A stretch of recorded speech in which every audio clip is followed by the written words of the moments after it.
Hello everyone, welcome back to Reading for Vocabulary. I'm Brian Stuart. It's good to see you again.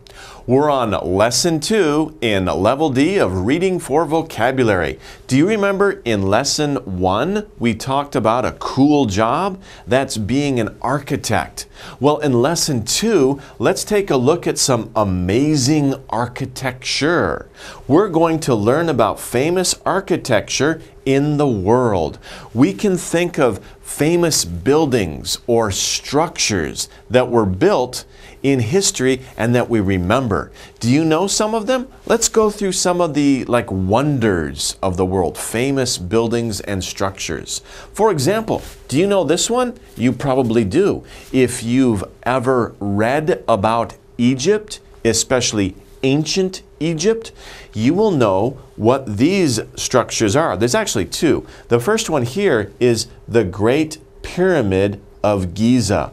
The Great Pyramid of Giza. Giza is a place in Egypt where there are many pyramids. And these, of course, are tombs where the dead kings or pharaohs of the Egyptians were put into these pyramids. And of course, the other famous structure is the Sphinx. The Sphinx, which is also very famous. Okay. The next one is, do you know this one? Of course, it's the Eiffel Tower. Eiffel Tower in Paris. France, whenever people think about France or think of pictures of France, and especially Paris, we usually think of the Eiffel Tower. It's a landmark. A landmark. Most of these buildings, the pyramids, the Sphinx, the Eiffel Tower, these are landmarks. In Seoul, what is a famous landmark? Of course, Namsan Tower, or now they call it Seoul Tower, right? So that is a famous landmark. You see it, you say, oh, I know where I am, and I know that this is famous for being in this city. So the Eiffel Tower is a famous landmark in Paris. Also, a very famous landmark in China, many people think about it, is the Great Wall, built a long, long time ago, hundreds of years ago, to keep the barbarians of the north out of China. The Great Wall of China, one of the biggest, most impressive pieces of architecture in the world. You can see it from space. Wow. Okay. The next one, the South Facade. The South Facade of the White House. So, in other words, if you look at the White House, if you think of Washington, D.C., the U.S. government, especially the president, then we instantly recognize this image because of the building. It's a unique style of building. And this, of course, is the south side. Facade is the south side of a building. And that's the front entrance, basically. Okay. Next, Machu Picchu. Have you heard of Machu Picchu? That name sounds kind of funny, right? That name sounds kind of cool. This is a very mysterious city. It's not just one building. It was a whole city built out of stone. All the people disappeared hundreds of years ago. We're still, archaeologists, scientists are still trying to figure out who were they? Why did they leave? What happened? We still don't know. It's very mysterious. And of course, this is in South America. It's Machu Picchu on the top of a high mountain. Okay.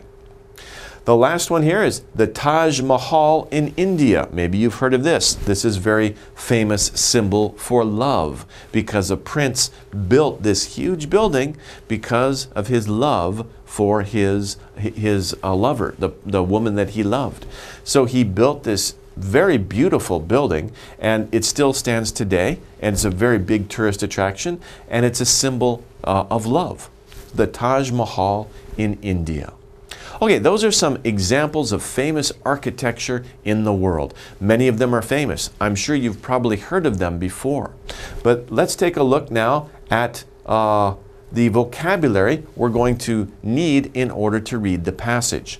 The first word that we're going to talk about here is defined as a structure. A structure, some type of building, could be small, could be big. A structure we put dead people in. Sounds kind of funny, we put dead people in it. But of course, when somebody dies, you know, there's the question of what to do with the person's body after they've died, right? In some cases, they put them under the ground. They bury them underground. That would be a grave. Some people, they don't want their body to be put in the ground. They would want to be burned, right, by fire, and that's cremate, to cremate. This is a great subject, huh? Very exciting subject. But anyway, graves, cremate. But this is another way, another type of putting the dead body, and this is called a tomb. A tomb is usually above ground. It's a small building like this. It might have a door or it might not have a door, but sometimes it has a door. You go in and there are spaces for the different bodies. Usually a family, like an important or rich family, will have a tomb, and they put their the coffins, the bodies, in different spaces on the wall, and the relatives or the descendants can go and visit the ancestors. Okay, that's a tomb. Okay, next word is something we store things in. Of course, you probably have many of these. Your mom has many of these in the refrigerator. She keeps food in them. You store something in them.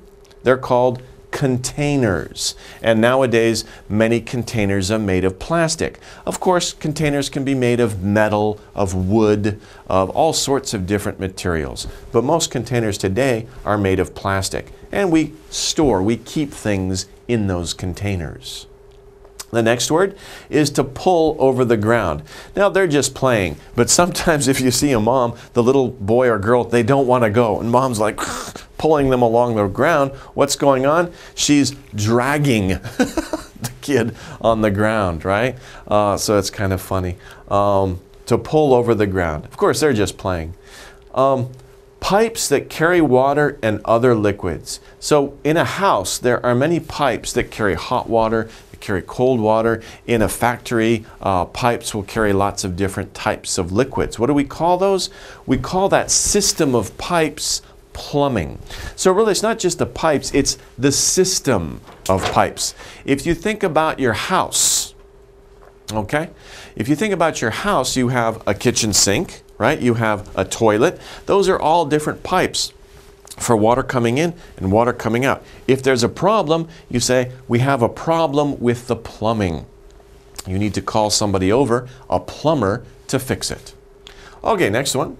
Whoa, this guy's rich. Right? He's like Mr. Scrooge, but he has a lot of money. Having a lot of money, don't call him Scrooge.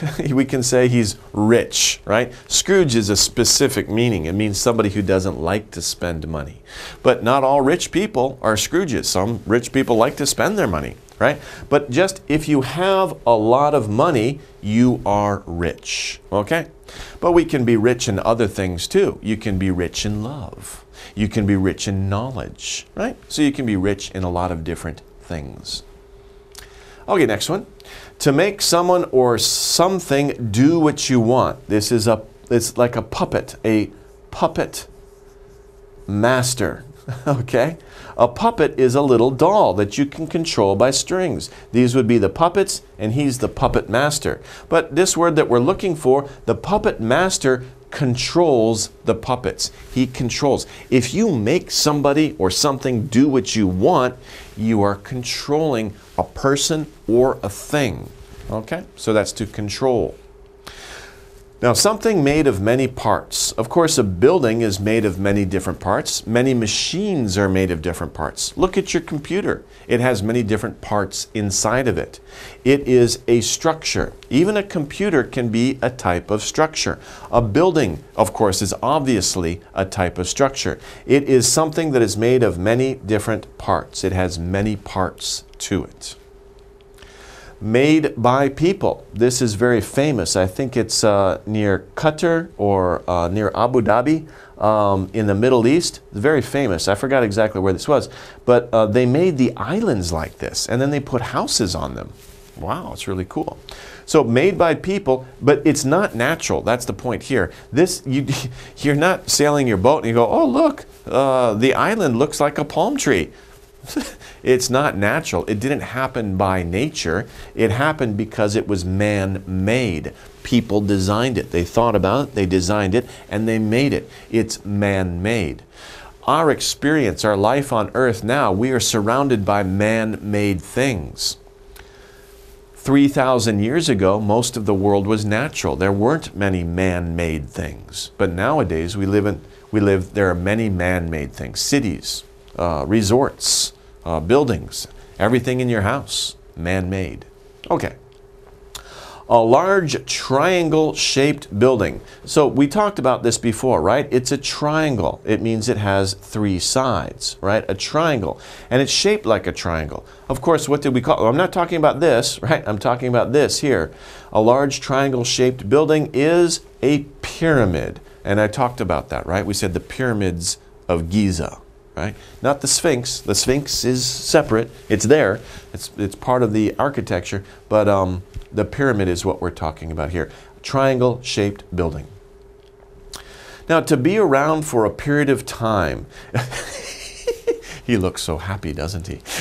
Okay, so to be around for a period of time is to last, right? He's thinking, how long is this lesson going to last?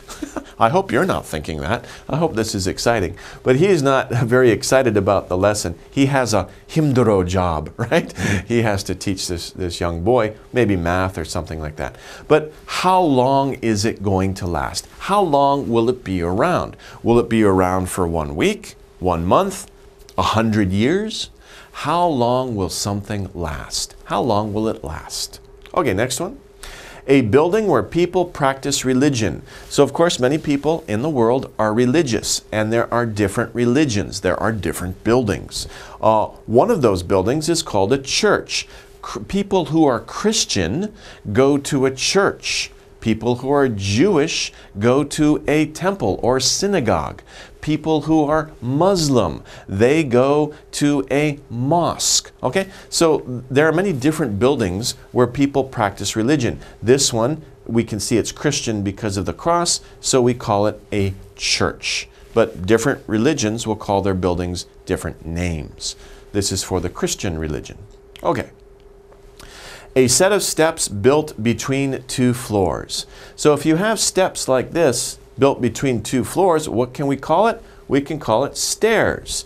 And notice the S, because there are many of them, right? So we always talk about it in the plural, because of course you have to have many stairs, not just one. If you had only one, there wouldn't be stairs, right? You'd have to jump up there. Can you jump that high? You can't. So we need a series. We need many steps. We need many stairs to go from one floor to the next floor. Stairs. Next one. A passage built underground. Of course, in Korea, you can find many of those. In Seoul, there are many of these. You know, Korea has many mountains. And the roads have to go, straight. But there's a mountain. So you need to make what through the mountain? You need to make a tunnel. So you make a tunnel through the mountain so the road doesn't have to go up, and around, and it takes too long. Just go straight through the mountain and make a tunnel. Okay. A large machine that moves dirt or rock. Okay? What is this machine? We call it a bulldozer. But to tell you the truth, this isn't actually a bulldozer. I actually worked at a company where there were many machines like this when I was in America. We call this actually a front end loader. Front end loader. A bulldozer has a big blade on the front, and it can move up and down, but it doesn't scoop up dirt. A bulldozer pushes dirt. So a bulldozer is one of those machines you see that pushes dirt in front of it. This is a front end loader. It's used for scooping up dirt and putting it into a big truck. But a large machine that moves dirt or rock, that would be a bulldozer. It just pushes it out of the way. Okay. Something that makes us wonder. A lot of the things that we saw before, like the pyramids of Giza, the Eiffel Tower, the Taj Mahal, when we see those, we go, wow, that's amazing. How did people build that, right? It makes us imagine what people a long time ago, how they lived, how they could do those types of things. Well, maybe not so much for the Eiffel Tower, but for the pyramids, sure. And also for this one, this is Stonehenge in England. Something that makes us wonder, we can call it a marvel. It is a marvel, right? And that's where the word marvelous comes from, right? O-U-S, by the way, means full of. So if something is full of marvel, it is full of wonder, right? It is marvel. It is a marvel. That's noun. Adjective, it is marvelous. You look marvelous. Okay? So for example. Okay, next one. To make objects by cutting wood or stone. So there are some types of artists that make works of art from wood or stone. What are they doing? They are carving. They carve the wood, they carve the stone to make beautiful, marvelous shapes. Okay, so they carve. You can carve soap. But be careful with the knife, right? Be careful. You can carve soap to make little statues, okay? But you can carve something to make a piece of art. Okay, now let's review the words we just learned. Let's see how well you remember that with an exercise. So let's take a look. Our instructions are here.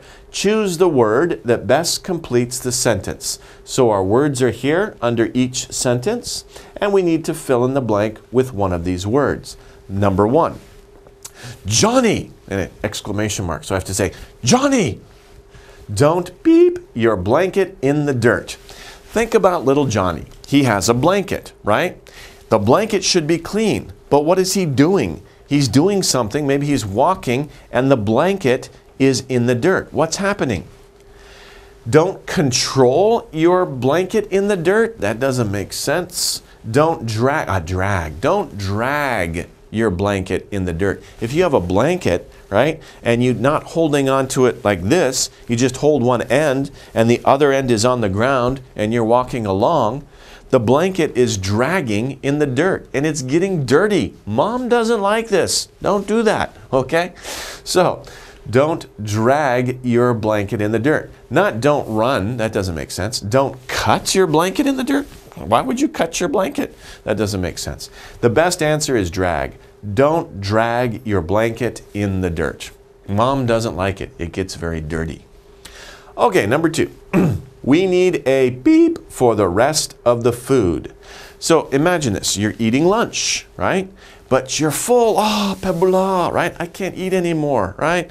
No more pebula. So you have, but there's food left. What are you going to do with it? You're going to throw it away? No! That's wasteful. You're going to store it and put it in the refrigerator. What do you put it in? We need something for the rest of the food. We need something to put the food in. What is it? A structure? A structure like a small building? No, we don't put it in a small building. Do we need a container? Yes, that's what we talked about. When I said container, I said your mom probably has many containers in the refrigerator. She keeps food in them. So we need a container for the rest of the food. Do we need a tomb? No, don't keep your food in a tomb. That's weird, okay? And church.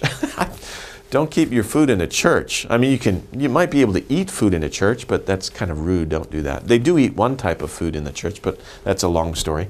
Anyway, so the best word is, of course, container. We need a container for the rest of the food. You need something to store your food in. That's a container. Okay, number three. My uncle owns a jet airplane. Wow. The uncle is he has a lot of money. If he has a jet airplane, he has a lot of money. What do we say? A person who has a lot of money, he is so what? He is so architect? Doesn't make sense. That's not correct grammar anyway. He is so man-made? That's just silly. His mom and his dad made him? No, we don't say that. He is so rich because he owns a jet airplane. Like I said, that costs a lot of money. He is so handsome. That doesn't matter if he's handsome or ugly. If he owns a plane, anybody can own a plane. It doesn't matter what they look like. What matters is how much money they have. You need a lot of money to own a jet airplane. So he is so rich. Number four, this new car is hard to beep. It is too big. Of course you don't drive, but if you have a small car is easy to drive. You can turn it very quickly. But a big car, it takes more power. Now when you're driving it, you have to steer it different places. You have to try to what? You have to understand your car? Oh, car, I understand you. No, we don't worry about that. It's a machine. We don't worry about understanding the car. We need to sit hard to sit. You sit your car. Sit, car. No, that's strange. The car is just a machine. It's hard to control. Okay, that's the answer. Because a big car, right? You need a lot of power to turn it, or to get it to go, or to get it to stop. So that's the right answer. This new car is hard to control. It's too big. A big car is harder to control, not hard to look. So the answer is this car is hard to control. It is too big. Moving on, number 5, the toilet is broken. When we talked about this word, I talked about that. I said you have many pipes coming in your house and going out of your house. Your sink, your toilet. We need new, if the toilet is broken, if those pipes are broken, what do we call that system of pipes? If you remember, we called it plumbing. We need new plumbing. Not bulldozers, not containers, not churches, plumbing. Plumbing is the system of pipes in your house that controls your sink, your toilet, that's about it in your house. Your shower. Okay. 6, Rob built a big what out of wooden blocks? He built what? He built a big something. He used wooden blocks to build it. It's probably a structure, because a structure is like a building. You don't build plumbing out of wooden blocks. Wood does not make for good plumbing, right? Because it doesn't hold water very well. It's very hard to shape wood. Built a big man-made, that's an adjective, not a noun. And dedication, that doesn't fit, that doesn't make sense. The best one, of course, is you build a structure. A structure, like I said, is a building. It could be a small building, it could be a large building. Okay, so he built a structure out of wooden blocks. Now, number 7, when my grandfather died, we built a what for his body? Remember, we talked about that. That was our first word. When somebody dies, people think, well, what to do with the body? I talked about 3 different ways. Grave, cremate, or what was the last one? The last one was tomb. When my grandfather died, we built a tomb for his body. And that's actually the only answer, because you don't build a grave, you dig a grave. You don't build a cremate, that doesn't make sense. But a tomb is like a structure. So you build a structure, you build a tomb. So because of this, really the only possibility is tomb. Well, you wouldn't build a tunnel or an apartment for a dead body, right? You would build a tomb. Okay, number 8. The beep mountain isn't as big as a real mountain. So think about that. A real mountain, in this case, real can be natural. Okay, so what's the opposite of natural? The opposite of natural is man-made. Okay, so the man-made mountain isn't as big as a real mountain. If you think about it, people might make a mountain for some reason, part of the neighborhood, part of a park, but it's very difficult to make a mountain as big as a real or natural mountain, right? So the man-made mountain isn't as big as a real mountain. Okay, whew. That wraps up the vocabulary section of Lesson 2. Let's take a short break. We'll come back and take a look at the reading. Don't go away.